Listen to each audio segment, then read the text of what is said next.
Assalamualaikum warahmatullahi wabarakatuh. Kita berjumpa kembali anak-anakku kelas 9.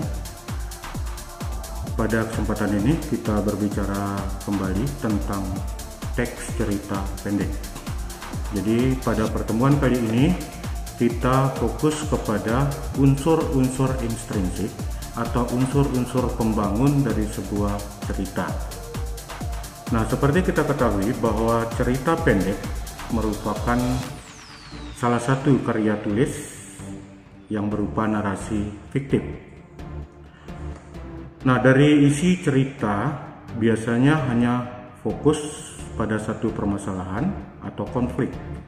Cerita yang dimuat dalam cerpen itu tersusun dari unsur-unsur penyusunnya. Dalam sebuah karya tulis terdapat unsur-unsur yang membangun dari dalam. Unsur tersebut disebut dengan unsur intrinsik. Begitu juga dalam karya tulis yang berupa cerpen. Terdapat unsur intrinsik yang menyusunnya. Unsur intrinsik dalam cerpen adalah unsur yang membangun cerita pendek dari dalam isi cerpen itu sendiri. Baiklah anak-anakku sekalian, kita akan coba membahas satu persatu dari unsur-unsur intrinsik atau unsur-unsur pembangun sebuah cerita pendek. Yang pertama adalah tema. Tema merupakan bagian pokok dari setiap karya tulis, termasuk cerpen. Jadi keberadaan tema menjadi sangat penting dan dari sebuah karya tulis karena tema menjadi ide atau gagasan dasar yang melatar belakangi keseluruhan cerita yang ada di dalam cerpen. Kalau boleh dikatakan bahwa tema ini adalah rohnya sebuah cerita pendek. Penentuan tema dalam cerita pendek dapat dilakukan secara bebas mengenai apa saja, ya. Jadi tema sebuah cerita pendek dapat diambil dari lingkungan sekitar, kemudian permasalahan-permasalahan yang terjadi di dalam masyarakat, bisa juga merupakan kisah pribadi pengarangnya tentang pendidikan, tentang sejarah, tentang persahabatan, dan lain-lain. Unsur intrinsik yang kedua ada disebut dengan tokoh dan penokohan. Nah, keberadaan unsur tokoh dan penokohan merupakan bagian pokok dari sebuah cerpen. Jadi itu harus ada, ya. Tidak ada tokoh atau penokohan dalam sebuah cerpen sama saja tidak ada cerita. Tokoh dan penokohan merupakan dua hal yang berbeda. Tokoh merupakan subjek yang sengaja dimunculkan atau dihadirkan sebagai pelaku dalam sebuah cerpen. Penokohan adalah bagaimana cara menggambarkan tokoh dalam sebuah cerita. Ada 3 jenis tokoh dalam sebuah cerita. Ada disebut dengan tokoh utama, ada disebut dengan tokoh pembantu, ada disebut dengan tokoh figuran. Tokoh utama itu nanti yang akan menjadi pelaku utama atau akan menjadi pusat cerita. Nah, tokoh yang kedua disebut dengan tokoh pembantu. Nah, pelaku ini dilibatkan atau dimunculkan oleh pengarang untuk mendukung jalan cerita dan memiliki kaitan dengan tokoh utama. Kemudian figuran. Figuran ini merupakan pelaku yang dimunculkan untuk mendukung jalan cerita, tetapi dia sebenarnya tidak memiliki kaitan dengan tokoh utama. Nah, berdasarkan watak tokoh yang dikelompokkan menjadi 3 bagian. Ada disebut dengan protagonis, tokoh yang memiliki sikap atau karakter yang baik biasanya. Kemudian ada disebut dengan antagonis, jadi tokoh dengan karakter yang sedikit jahat mungkin, ada iri, dengki, sombong, angku, congkak, dan lain sebagainya. Itu nanti yang akan menjadi lawan dari tokoh protagonis. Kemudian ada disebut dengan tritagonis. Nah, tokoh ini adalah sebagai karakter penengah. Jadi sifatnya dia lebih kepada sifat yang arif dan bijaksana. Dia bertugas nanti menengahi konflik yang terjadi di antara tokoh protagonis dan tokoh antagonis. Nah, bagaimana cara penggambaran tokoh-tokoh ini? Ada dua metode yang digunakan untuk menggambarkan watak dari tokoh. Jadi misalnya ada disebut dengan penggambaran analitik, metode penyampaian watak tokoh dengan cara memaparkan secara langsung, mungkin dengan dialog antar tokoh, itu dengan menggunakan metode analitik.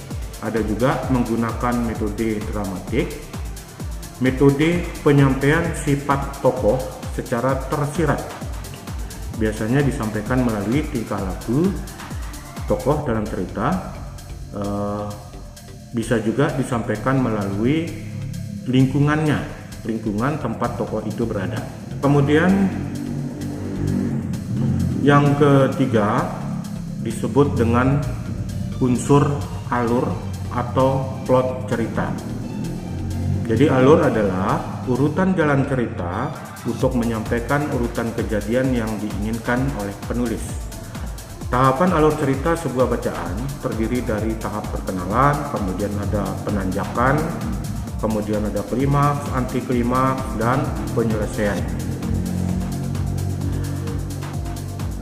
Pada tahapan-tahapan ini biasanya digambarkan dalam bentuk segitiga, mulai dari sudut pertama, pengenalan atau perkenalan tokoh. Dalam struktur cerita itu biasanya disebut dengan orientasi. Kemudian pengenalan masalah, kalau di dalam struktur cerita disebut dengan komplikasi. Kemudian ada puncak masalah, disebut dengan klimaks. Kemudian ada penurunan masalah, disebut dengan anti klimaks. Kemudian penyelesaian masalah dalam struktur cerita pendek disebut dengan istilah resolusi. Jadi alur sebuah cerita sangat diperlukan agar pesan cerita tersampaikan dengan baik. Alur cerita yang baik juga akan membuat pembacanya memahami cerita dengan baik. Biasanya urutan alur pada cerpen meliputi perkenalan tadi, kemudian munculnya konflik, kemudian munculnya puncak konflik, penyelesaian masalah, dan seterusnya. Kalau secara sederhana, cerita dapat disampaikan dengan 3 alur berbeda. 3 alur tersebut meliputi alur maju, alur mundur, dan alur gabungan atau disebut juga alur campuran. Apa itu alur maju? Alur maju merupakan rangkaian cerita yang bergerak maju ke depan. Jalan cerita pada alur maju mempunyai urutan runtut sesuai dengan tahapan-tahapannya. Alur jenis ini menggambarkan jalan cerita yang urut dari awal perkenalan, situasi yang menimbulkan konflik, kemudian puncak konflik, dan terakhir penyelesaian konflik. Kemudian alur mundur, jadi rangkaian cerita yang bergerak mundur ke belakang. Urutan alur pada jenis ini dimulai dari menceritakan konflik yang terjadi terlebih dahulu. Setelah itu cerita dibuat menengok kembali peristiwa penyebab konflik itu terjadi. Kemudian biasanya juga digunakan untuk bercerita tentang masa lalu. Jadi alur mundur ini biasanya dipakai oleh pengarang untuk bercerita tentang masa lalu tokohnya. Kemudian yang terakhir ada alur gabungan atau disebut juga dengan alur campuran, jadi merupakan perpaduan antara alur maju dan alur mundur. Kemudian yang keempat ada disebut dengan latar atau setting. Latar dapat memberikan pandangan nyata dari sebuah cerita pendek. Latar dalam sebuah cerpen merupakan unsur intrinsik mengenai keterangan dari sebuah cerpen. Keterangan tersebut dapat berupa keterangan waktu, kemudian keterangan tempat, keterangan sosial, atau keterangan suasana. Dengan demikian, latar dalam sebuah cerpen terdiri dari 4 macam, yaitu latar tempat, latar waktu, latar sosial, dan latar suasana. Kalau latar waktu jelas merupakan keterangan mengenai kapan waktu terjadinya peristiwa dalam cerita. Latar waktu juga dapat berupa jam, hari, tanggal, bulan, tahun, atau dalam peristiwa tertentu. Kemudian latar tempat berupa keterangan lokasi di mana peristiwa itu terjadi. Apakah di dalam kota atau di perkotaan atau di pedesaan atau di rumah dan sebagainya. Kemudian latar suasana jadi gambaran keadaan yang diceritakan pada sebuah cerpen. Latar suasana dapat tergambarkan melalui perasaan para tokohnya, seperti perasaan gembira, perasaan sedih, kemudian perasaan lelah, bimbang, bingung, dan lain sebagainya. Itu latar suasana. Kemudian latar sosial itu menggambarkan kondisi sosial masyarakat dalam cerita. Contohnya misalnya latar sosial seperti ada latar sosial bawah atau rendah, ada latar sosial menengah, ada latar sosial tinggi, dan sebagainya. Kemudian yang kelima, ada disebut dengan unsur sudut pandang atau dalam istilah sastra disebut dengan point of view. Sudut pandang dalam cerpen adalah cara pengarang menulis untuk menyampaikan ceritanya. Jadi pada umumnya ada 3 cara dalam menggunakan sudut pandang dalam menuliskan cerita. Ketiga cara tersebut adalah penulisan cerita dengan sudut pandang orang pertama, orang kedua, dan orang ketiga. Perbedaan ketiga cara penggunaan sudut pandang terletak dari penggunaan kata ganti orang. Jika cerita disampaikan dengan aku sebagai tokoh utama, maka cerpen ditulis menggunakan sudut pandang orang pertama. Penggunaan sudut pandang orang kedua terlihat dari cerita yang menggunakan kata ganti kamu. Kemudian pada sudut pandang orang ketiga biasanya menggunakan kata ganti orang ketiga, yaitu dia. Selanjutnya, unsur intrinsik yang keenam, gaya bahasa.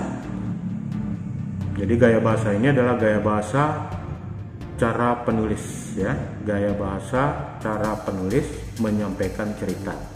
Beberapa pembaca dapat mengenali gaya bahasa penulis, karena gaya bahasa dapat menjadi ciri khas dari masing-masing pengarang. Cakupan gaya bahasa meliputi penggunaan kalimat, kemudian pemilihan diksi, penggunaan kata, dan sebagainya. Kemudian yang ketujuh disebut dengan amanat. Jadi pada amanat ini kebanyakan penulis sebenarnya ingin menyampaikan pesan melalui karya tulisnya. Pesan dari sebuah cerita disebut dengan amanat, atau amanat merupakan pelajaran hidup yang dapat diperoleh dari bacaan. Amanat dalam cerpen dapat disampaikan secara tersurat maupun secara tersirat. Di sebuah amanat tersurat jika pesan yang ingin disampaikan ditulis langsung dalam cerita. Amanat tersirat digunakan jika pesan yang ingin disampaikan tidak tertulis secara langsung. Pembaca dapat mendapatkan amanat tersirat dengan menyimpulkan sendiri apa pesan yang terkandung dalam cerita tersebut.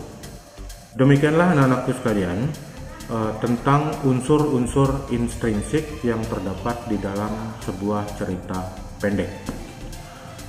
Sampai jumpa pada video-video pembelajaran berikutnya. Wassalamualaikum warahmatullahi wabarakatuh.